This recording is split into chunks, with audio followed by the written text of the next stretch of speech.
Welcome to Apnao Conversations. Thank you for joining us today. My name is Pearlganta. Today we are in conversation with Dr. Manoj Kuriakose. Dr. Manoj, welcome to Apnao Conversations. Thank you so much for joining us today. Thank you. Dr. Manoj is a well-known homeopathy doctor in India and overseas.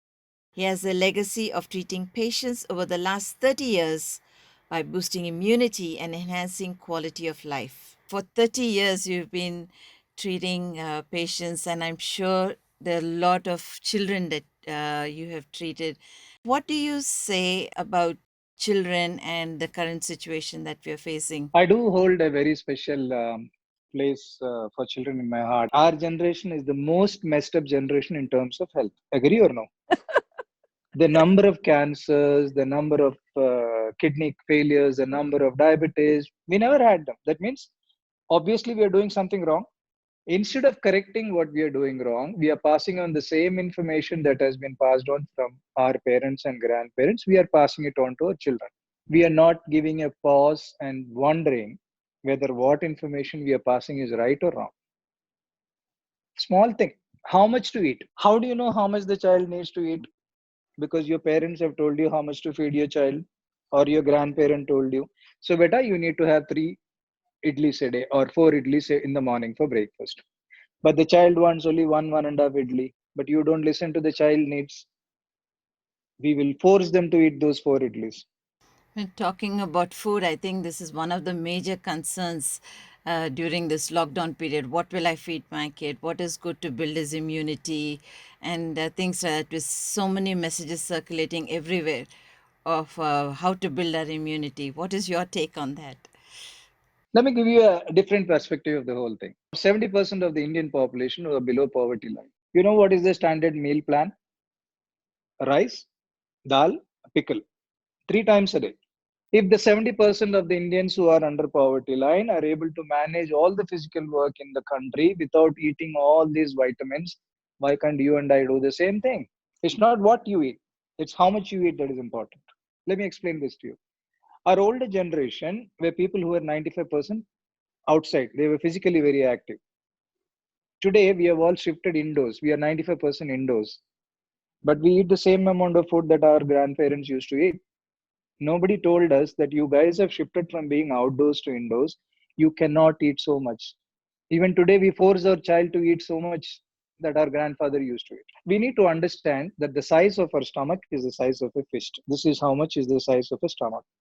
This is how much one needs to eat. Vitamins and the energy comes from only so much of food. And this is how much the stomach can digest also. The problem is because we have been overeating over a period of time, because we have been made to overeat, our stomach has expanded to so big, but it can digest only so much. What happens to the rest of the food? That gets partially digested and gets into the bloodstream. That is what causes all the diseases. The best way to maintain your immune levels, give the stomach a fistful of food to eat every 4 hourly. So what happens is when you eat a lot of food, there's a lot of energy that is required for the body to digest. All the energy that we have is going into digestion. So when we eat less food, we are consuming less energy. The rest of the energy is there to take care of our immunity. Eat less, build up your immunity. So, Doctor, I read about your an interesting topic you were talking about. What we feed in mentally to our children is what will help them with their immunity as well. Would you tell us more about it? So this is kind of called as preconditioning. So what we do is we are all the time instructing our children what to do, what not to do, which we have either learned from our parents and grandparents or we have learned from Google. So the present generation are getting information from 3 sources. The moment the child is capable of listening to you, the first thing you say is, don't go to people who are sick. Don't get wet in the rain, you'll get fever. Don't eat ice cream, you'll get throat pain. Don't have tap water, your stomach will get infected. You're doing it with a good purpose. I'm not saying this. Your intention is basically to protect the child. But think about it. Are you protecting your child, or are you teaching the child how to fall sick? The human body has got a reaction. Number one, when it faces some threat, it first freezes. It decides what to do, whether to fight or flight. So during that moment of freeze, where it decides what to do, when our immunity is at the lowest, That is when infection catches us. Now, this kid who has been told not to drink will anyway go and drink. After he drinks, there's a fear that comes into him. Mommy told me not to drink tap water.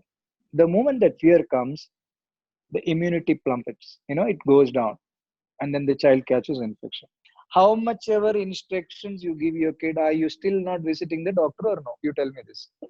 Preconditioning them, telling them what not to do, we are causing more harm to them than good. So be fearless. You're going to be fine. Enjoy life. Friends, this is Dr. Manoj, and he's written amazing articles. You can go and check on the website. Thank you, Doctor, for joining us. Thank you so much. Now, we talked about two things: feeding our body and feeding our mind. What are we feeding our minds and body with? Are we feeding fear or hope? Are we eating right? What is your mantra with your family, both body and mind wise? Please share with us in the comments below this post. Do subscribe to our YouTube channel and like us on Facebook.